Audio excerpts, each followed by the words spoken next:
उत्पत्ति अध्याय 23।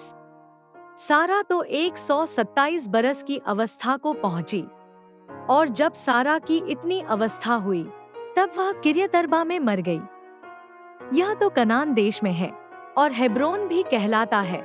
सो इब्राहिम सारा के लिए रोने पीटने को वहां गया। तब इब्राहिम अपने मुर्दे के पास से उठकर हित्तियों से कहने लगा, मैं तुम्हारे बीच पाहुन और परदेशी हूँ।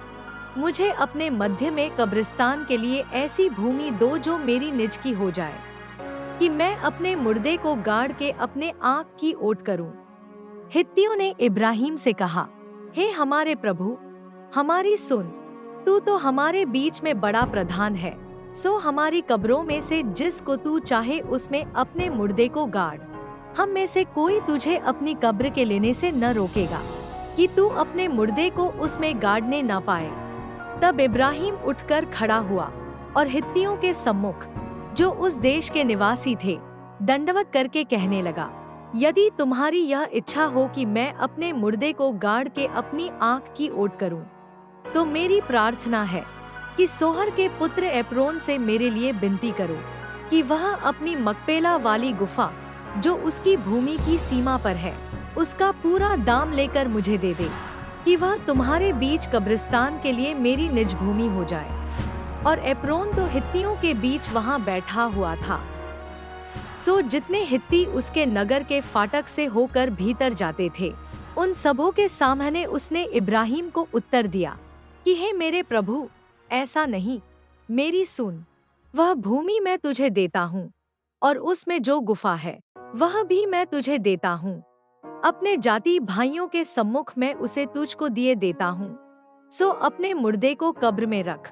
तब इब्राहिम ने उस देश के निवासियों के सामने दंडवत की और उनके सुनते हुए एप्रोन से कहा, यदि तू ऐसा चाहे तो मेरी सुन, उस भूमि का जो दाम हो वह मैं देना चाहता हूँ, उसे मुझसे ले ले, तब मैं अपने मुर्दे को वहां गाड़ूंगा। एप्रोन ने इब्राहिम को यह उत्तर दिया कि हे मेरे प्रभु, मेरी बात सुन, एक भूमि का दाम तो 400 शेकेल रूपा है, पर मेरे और तेरे बीच में यह क्या है? अपने मुर्दे को कब्र में रख। इब्राहिम ने एप्रोन की मानकर उसको उतना रूपा तौल दिया जितना उसने हित्तियों के सुनते हुए कहा था, अर्थात 400 ऐसे शेकेल जो व्यापारियों में चलते थे। सो एप्रोन की भूमि, जो मामरे के सम्मुख की मकपेला में थी, वह गुफा समेत और उन सब वृक्षों समेत भी जो उसमें और उसके चारों ओर सीमा पर थे, जितने हित्ती उसके नगर के फाटक से होकर भीतर जाते थे, उन सबों के सामने इब्राहिम के अधिकार में पक्की रीति से आ गई।